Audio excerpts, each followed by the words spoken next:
কাকে বকছো?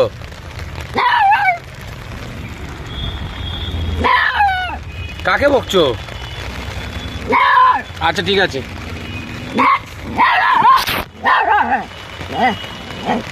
এই যা, ওদিকে যা, ওদিকে যা, চলো ওদিকে যাও।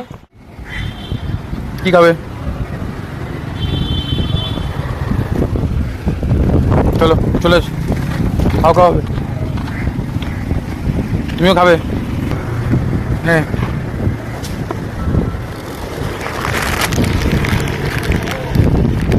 তুই কিছু খাবি না তাই তো? পাউরুটিও খাচ্ছিস না, এটা একটা খা। রেগে যাস কেন হাতে? হ্যাঁ, দেখ কালু কত ভালো। রেগে গেছে দুজনে। কে যে নন্টে?